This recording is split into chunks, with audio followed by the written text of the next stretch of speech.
Welcome back to Rafees കിച്ചണിലെ. ഇന്ന് ഞാൻ വന്നിരിക്കുന്നത് ഓണം സീരീസിലെ 4ാമത്തെ വീഡിയോ ആയിട്ടാണ്. ഈ വീഡിയോയിൽ ഒരു സൂപ്പർ സ്പെഷ്യൽ സാമ്പാർ പൗഡറിൻ്റെ റെസിപ്പിയും സാമ്പാർ തയ്യാറാക്കലുമാണ് കാണിക്കുന്നത്. മിക്ക ആളുകളും സാമ്പാർ പൗഡർ പുറത്തു നിന്നാണ് വാങ്ങിക്കാറ്. ആ മസാലയ്ക്ക് അതിൻ്റേതായിട്ടുള്ള ഗുണവും മണവും ഒന്നും കാണത്തില്ല. ഈ ഒരു സാമ്പാർ പൗഡർ നിങ്ങൾ വീട്ടിൽ ഉണ്ടാക്കി വെച്ചാൽ നമ്മുടെ വീട്ടിൽ സാമ്പാർ ഉണ്ടാക്കുമ്പോൾ തന്നെ അയൽപക്കക്കാർ ഓടി വരും. അത്രയും സ്മെല്ലാണ് ഈ സാമ്പാർ പൗഡറിന്. അപ്പോൾ ഈ 2 റെസിപ്പിയും എങ്ങനെ തയ്യാറാക്കുന്നതെന്ന് നോക്കാം. ആദ്യം നമുക്ക് സാമ്പാർ പൗഡർ തയ്യാറാക്കാം. അതിനുവേണ്ടി ഒരു ചെരുവയിലോട്ട് 6 ടേബിൾ സ്പൂൺ മല്ലിമണി ഇട്ട് കൊടുക്കുന്നുണ്ട്. ഉണക്കമുളക് 20 എണ്ണമാണ് ഞാൻ എടുത്തിട്ടുള്ളത്. നിങ്ങളുടെ എരിവിനനുസരിച്ച് നിങ്ങൾക്ക് എടുക്കാം. 4 ടേബിൾ സ്പൂൺ കടലപ്പരിപ്പ് ചേർക്കുന്നുണ്ട്. 2 ടേബിൾ സ്പൂൺ ഉഴുന്ന്, സാമ്പാർ പരിപ്പ് 2 ടേബിൾ സ്പൂൺ, 2 ടീസ്പൂൺ നല്ല ജീരകം, 2 ടീസ്പൂൺ കുരുമുളക് മണി, 2 ടീസ്പൂൺ ഉലുവ, 2 ടേബിൾ സ്പൂൺ പച്ചരിയാണ് ഞാൻ എടുത്തിട്ടുള്ളത്. ഏത് തരം അരിയായാലും മതി. ഇത് കറിക്ക് കൊഴുപ്പ് കിട്ടാൻ വേണ്ടിയിട്ടാണ് ചേർക്കുന്നത്. ഇനി കറിവേപ്പില 1/4 കപ്പ് ചേർക്കുന്നുണ്ട്. ഇനി നമുക്ക് ഫ്ലെയിം ഓൺ ആക്കാം. ഇനി ഇത് നല്ലതുപോലെ ഒന്ന് വറുത്തെടുക്കണം. ഇത് കുറച്ചായത് കൊണ്ടാണ് ഞാനിത് എല്ലാം കൂടി ഒരുമിച്ച് വറുക്കുന്നത്. നിങ്ങൾക്ക് വേണമെങ്കിൽ സെപ്പറേറ്റ് ആയിട്ട് തന്നെ വറുത്തെടുക്കാം. ലോ ഫ്ലെയിമിലാണ് വറുക്കേണ്ടത്. ഇപ്പോൾ ഉണക്കമുളകൊന്ന് ചൂടായി വന്നിട്ടുണ്ട്. ഇനി ഇത് എടുത്തു മാറ്റാം. ഇത് ഒത്തിരി നേരം വറുക്കരുത്. വറ്റൽമുളക് കൂടുതൽ നേരം വറുത്താൽ പുക കയറും. ഈ കാര്യം പ്രത്യേകം ശ്രദ്ധിക്കുക.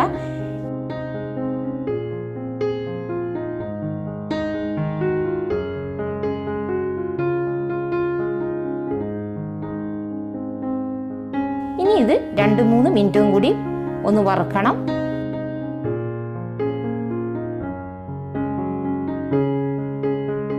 ഇപ്പോൾ 3 മിനിറ്റ് കഴിഞ്ഞിട്ടുണ്ട്. ഇനി ഫ്ലെയിം ഓഫ് ചെയ്യാം.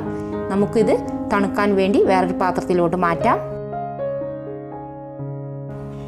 ഇനി നമുക്ക് സാമ്പാർ തയ്യാറാക്കാം. കുക്കറിലാണ് സാമ്പാർ തയ്യാറാക്കുന്നത്. അതിനുവേണ്ടി കഴുകി വൃത്തിയാക്കി വെച്ച 1/4 കപ്പ് സാമ്പാർ പരിപ്പ് ചേർത്ത് കൊടുക്കുക. ഇനി ഇതിലേക്ക് 20 ചെറിയ ഉള്ളി ചേർത്ത് കൊടുക്കുന്നുണ്ട്. 1/2 ടീസ്പൂൺ വീതം കായത്തിൻ്റെ പൊടിയും മഞ്ഞൾപ്പൊടിയും ആവശ്യത്തിന് ഉപ്പും വെള്ളവും ചേർത്ത് 3 വിസിൽ വരെ വേവിച്ചെടുക്കാം. പരിപ്പ് ആദ്യം ഉള്ളി ചേർത്ത് വേവിക്കുമ്പോൾ സാമ്പാറിന് നല്ല ടേസ്റ്റ് ആയിരിക്കും. ഇനി ഫ്ലെയിം ഓൺ ചെയ്യാം. സാമ്പാറിനുള്ള വെജിറ്റബിൾസ് എല്ലാം കട്ട് ചെയ്ത് വെച്ചിട്ടുണ്ട്. പരിപ്പ് വേവുന്ന സമയം കൊണ്ട് നമുക്ക് സാമ്പാറിന് വറുത്ത് വെച്ചതൊന്ന് ഫൈനായിട്ട് പൊടിച്ചെടുക്കണം.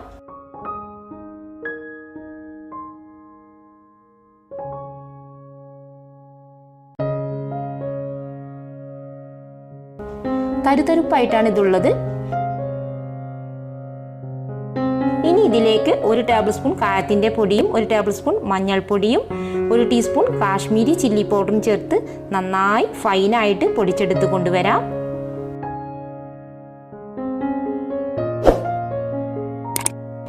ഇപ്പോൾ നന്നായി ഫൈനായിട്ട് തന്നെ പൊടിഞ്ഞിട്ടുണ്ട്. ഇനി ഇത് ഒരു പ്ലേറ്റിലോട്ട് മാറ്റി വെക്കാം. അപ്പോഴേക്കും നമ്മുടെ കുക്കർ വിസിലടിക്കുന്നുണ്ട്. ഇനി ഫ്ലെയിം ഓഫ് ചെയ്യാം.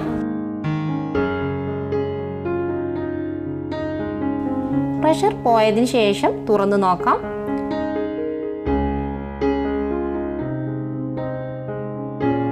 പരിപ്പും ചെറിയ ഉള്ളിയുമെല്ലാം നന്നായി വെന്തുടഞ്ഞിട്ടുണ്ട്. നന്നായി വെന്തുടഞ്ഞാലേ നമ്മുടെ സാമ്പാർ ടേസ്റ്റ് ഉണ്ടാവുകയുള്ളൂ. ഇനി ഇതിലേക്ക് കട്ട് ചെയ്ത 2 മീഡിയം സൈസ് തക്കാളിയും ഓരോ കപ്പ് വീതം ചേന, വഴുതനങ്ങ,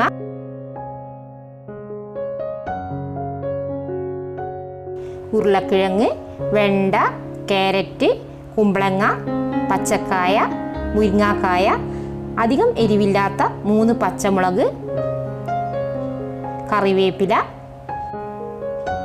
ഒരു ചെറിയ നെല്ലിക്ക വലുപ്പത്തിലുള്ള പുളിയായിരുന്നു എടുത്തിരുന്നത്. അതിൻ്റെ നീരാണിത്. ഇനി ആവശ്യത്തിന് വെജിറ്റബിൾസ് മുങ്ങത്തക്ക രീതിയിൽ വെള്ളം ഒഴിക്കണം. ഇനി പാകത്തിന് ഉപ്പിടാം. പരിപ്പ് ആദ്യം വേവിച്ചപ്പോൾ ഉപ്പിട്ടത് കൊണ്ട് ആവശ്യത്തിന് മാത്രം ഇട്ടാൽ മതി. ഇനി 3 ടേബിൾ സ്പൂൺ സാമ്പാർ പൊടി ചേർക്കുക. എന്നിട്ട് നന്നായിട്ട് മിക്സ് ആക്കിയതിന് ശേഷം കറക്റ്റ് 1 വിസിൽ വരെ വേവിച്ചെടുത്താൽ മതി. വിസിൽ വരുന്ന സമയത്ത് കറി പുറത്തേക്ക് തെറിക്കാതിരിക്കാൻ വേണ്ടി അല്പം വെളിച്ചെണ്ണ ഒഴിച്ചു കൊടുക്കാം. ഇനി ഫ്ലെയിം ഓൺ ആക്കാം. കറക്റ്റ് ഒരു വിസിൽ മതി. ഇപ്പോൾ ഒരു വിസിൽ വന്നിട്ടുണ്ട്. ഫ്ലെയിം ഓഫ് ചെയ്യാം. പ്രഷർ എല്ലാം പോയിട്ടുണ്ട്. നന്നായിട്ട് മിക്സ് ആക്കി എടുക്കാം.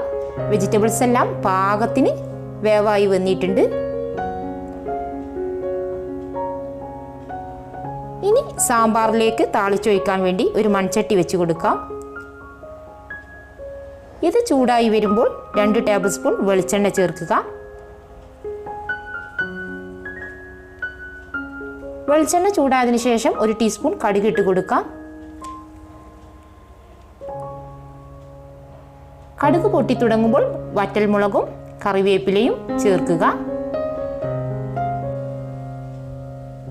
സാമ്പാറിന് കളർ കിട്ടാൻ വേണ്ടി 1 ടീസ്പൂൺ കാശ്മീരി ചില്ലി പൗഡർ ചേർത്ത് കൊടുക്കുന്നുണ്ട്.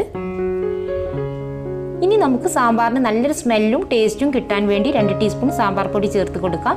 ഇതിൻ്റെ പച്ചമണം മാറുന്നത് വരെ വഴറ്റിയതിന് ശേഷം സാമ്പാർ ഒഴിച്ചു കൊടുക്കാം.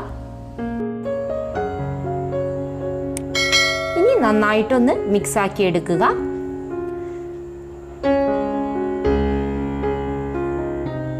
സാമ്പാറിലെ വെജിറ്റബിൾസ് ഒന്നും ഉടഞ്ഞു പോയിട്ടില്ല.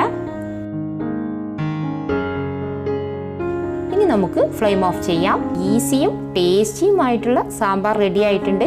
ഓണത്തിനൊക്കെ ഒത്തിരി കറികളൊക്കെ വെക്കാനുള്ളപ്പോൾ ഭയങ്കര തിരക്കായിരിക്കും. അപ്പോൾ ഈസി ആയിട്ട് നമുക്കിത് കുക്കറിൽ തയ്യാറാക്കിയെടുക്കാം. അതുപോലെ തന്നെ സാമ്പാർ പൊടിയുടെ റെസിപ്പി നിങ്ങളൊന്ന് ട്രൈ ചെയ്ത് നോക്കണം. നമ്മൾ പുറത്ത് നിന്ന് വാങ്ങിക്കുന്ന സാമ്പാർ പൊടിയേക്കാളും എന്തുകൊണ്ടും ടേസ്റ്റിയാണിത്. ഇന്നത്തെ വീഡിയോ ഇഷ്ടമായെങ്കിൽ ലൈക്ക് ചെയ്യുക, സബ്സ്ക്രൈബ് ചെയ്യുക. അടുത്തൊരു വീഡിയോയിൽ നല്ലൊരു റെസിപ്പിയുമായി ഞാൻ വരാം. അതുവരെ എല്ലാവർക്കും ബൈ.